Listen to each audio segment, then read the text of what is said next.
आप सभी बच्चों के लिए एक महत्वपूर्ण घोषणा की गई है कि आपके जो रिजल्ट्स अटके हुए हैं वो इसी हफ्ते आ जाएंगे, ऐसा तैयारी कर ली गई है पूरी तरीके से। लेकिन एक पॉइंट यहाँ पर है कि 87% पदों के लिए ही सिलेक्शन लिस्ट जारी की जाएगी, बाकी 13% पद जो है वो होल्ड पर रहेंगे। यहाँ पर ध्यान दीजिएगा, आरक्षण नीति के संबंध में जीएडी से डिटेल गाइडलाइन शनिवार को प्राप्त हो चुकी है। ईएसबी ने रिजल्ट तैयार करने की कार्रवाई भी शुरू कर दी। आप लोगों का जो रिजल्ट है, जो लाखों बच्चे वेट कर रहे हैं, वो रिजल्ट अब जारी हो जाएगा। कुल पदों में से 87% पदों पर सिलेक्शन लिस्ट तैयार की जाएगी अभी फिलहाल, और बाकी के जो 13% पद हैं वो होल्ड पे रहेंगे। ये पॉइंट जरा सा नोट कीजिएगा। इसी सप्ताह से रिजल्ट देने के लिए कार्रवाई की जा रही है। 10 से 12 दिन के अंतराल से सभी रिजल्ट घोषित करने का प्रयास शुरू कर दिया गया है, यानी कि बहुत जल्दी आपको रिजल्ट का जो इंतजार है वो देखने को मिल जाएगा। जीएडी की गाइडलाइन के अनुसार अपडेट सीट मैट्रिक्स प्राप्त करने के लिए विभागों के 162 कार्यालयों को पत्र लिखे गए हैं। अब यहां पर थोड़ा ध्यान से इसको समझते हैं। मध्य प्रदेश कर्मचारी चयन मंडल यानी कि ईएसबी की भर्ती परीक्षाओं पर अघोषित रोक लग गई थी। आपको पता है कि भाई ना तो रिजल्ट आ रहा था, ना तो जो रिजल्ट्स आ चुके हैं उसमें कुछ हो रहा था। यानी जैसे कि पटवारी का रिजल्ट आपने देखा होगा, रिजल्ट आने के बाद भी उसमें अपॉइंटमेंट नहीं हो पा रहा है।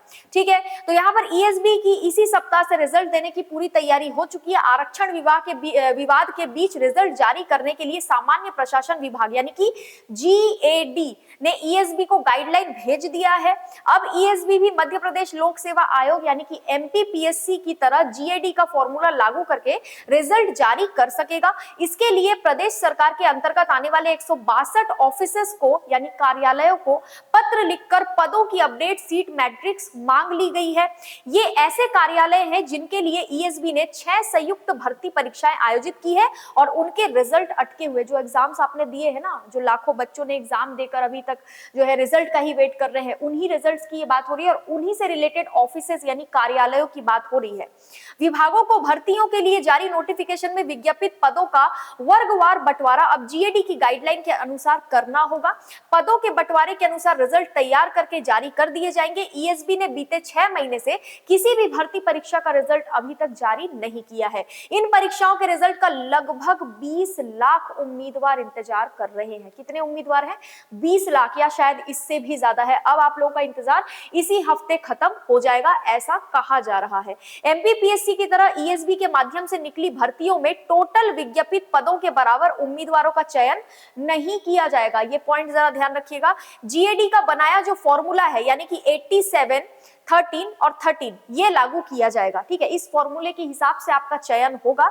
इसके कारण कुल पदों में से 87% पद यानी 87% पदों को मुख्य भाग मानकर अंतिम रिजल्ट जारी कर दिया जाएगा। बाकी के 13% पद के लिए रिजल्ट होल्ड कर दिए जाएंगे। इन सभी 13% पदों पर ओबीसी और अनारक्षित वर्ग की 2 प्रोविजन सिलेक्शन लिस्ट तैयार कर दी जाएगी और ये रिजल्ट हाईकोर्ट में ओबीसी आरक्षण मामले में विचाराधीन प्रकरण पर अंतिम फैसला आने के बाद जारी होगा। यानी कि जो 13% पद है जो होल्ड पे है वो हाई कोर्ट का आदेश आने पर जारी होगा। बाकी के 87% पोस्ट के लिए जो है रिजल्ट आपका जारी कर दिया जाएगा। कोर्ट जिसके भी पक्ष में फैसला देगा उसी अनुसार ये रिजल्ट जारी हो सकेंगे। चुनाव और आरक्षण विवाद के कारण रिजल्ट अटके हैं, आपको पता होगा। चुनाव तो एक कारण था ही, ठीक है, अब चुनाव तो हो चुका है, अब चुनाव जो है वो लोकसभा का आने वाला है, लेकिन उससे ज्यादा फर्क हमको नहीं पड़ता है। मेन था विधानसभा का चुनाव। दूसरी बात है आरक्षण विवाद।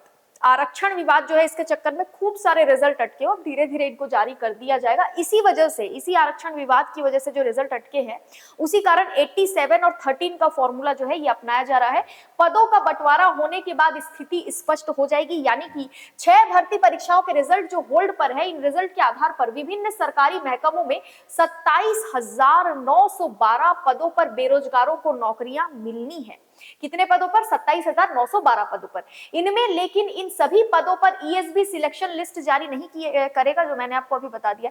तो मतलब कुछ बच्चों का इंतजार अभी भी थोड़ा लंबा होगा, है ना। जो होल्ड पे जाने वाले हैं पोस्ट, उनके जो उम्मीदवार हैं, वो कैंडिडेट्स जो है जिनके लिए जो है ये पॉइंट जो है आप लोगों के लिए थोड़ा सा इंपॉर्टेंट है, ये जो होल्ड पे जाएगा 13%, वो वाले उम्मीदवार थोड़ा सा अभी और इंतजार करेंगे। ठीक है, बाकी का जो है हमने सारा चीज डिस्कस कर लिया है। यहाँ पर ये क्लियरली लिखा हुआ है कितने पद किस भर्ती में कितने दिन के लिए होल्ड पे जाएंगे, ये स्थिति अभी तक नहीं पता है। ठीक है, मतलब होल्ड वालों को थोड़ा सा इंतजार करना पड़ेगा।